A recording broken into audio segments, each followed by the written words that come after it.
তাহলে জেনা ব্যভিচারের পথকে বন্ধ করা।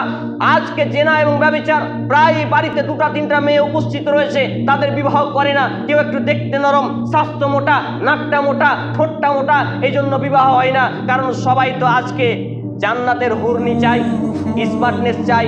ছেলেরা চাইছে জান্নাতের হুর, আর মেয়েরা চাচ্ছে সিনেমার জগতের সেই ছোকরা মার্কা ছেলে। এই করে করে ভালো ভালো মেয়ে, অসংখ্য ছেলে, আজকে মেয়েরা আজকে তারা বঞ্চিত হয়ে, স্বামীর ঘর সংসার থেকে বঞ্চিত হয়ে, সেই মেয়েটা যদি আমার ছেলে, আমার মেয়ে হতো, তাহলে আমার অবস্থানটা কি হতো, আপনার মেয়ে হতো, আপনার অবস্থানটা কি হতো। খুতবা শেষের দিকে এসে আমি আপনাকে যেটা বোঝাতে চাচ্ছি সেটা হলো, একাধিক বিবাহ হচ্ছে পবিত্র বন্ধন, একাধিক বিবাহ হচ্ছে কোরআনের একটা বিধান।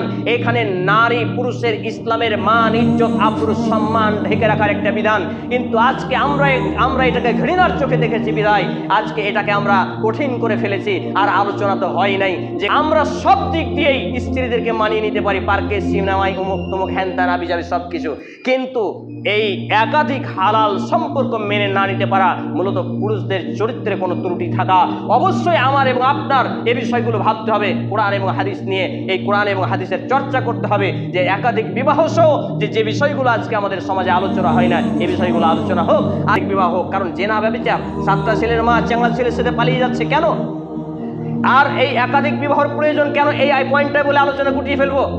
প্রত্যেক মানুষের খাবার খোরাক কি একই সমান? কথা বুঝতে পারছেন না? কেউ 100 চালের ভাত খান, কেউ 50, কেউ 150, কেউ আবার 400 চালের ভাত খান।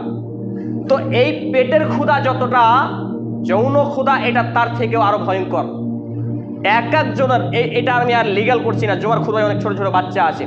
আমি এটা বোঝাতে চাচ্ছি, পেটের ক্ষুধার পরিমাণ যখন সবার এক সমান নয়, তাহলে এই যৌন ক্ষুধা যে চাহিদা আল্লাহ রাব্বুল আলামিন দিয়েছেন, এটাও সবার এক সমান নয়।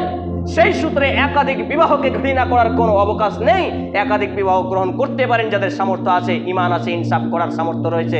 অতএব আজকে আমাদের সমাজে যে বিষয়গুলো বলা হয় না, অন্যরা যেগুলো বলে না, এই কথাগুলো বলতে গিয়ে শেষ পর্যায়ে এসে আমরা বলবো যে বেনামাজি কেউ থাকতে পারে না। ও চোর হোক, ডাকাত হোক, লুচ্চা হোক, লাফাঙ্গা হোক, খুনি হোক, আর কেউ হোক, তাকে কটু কথা বলতে পাবেন না। এই তুমি তো এরকম, তুমি নামাজ পড়ছো, এই কথা বলতে পাবেন না।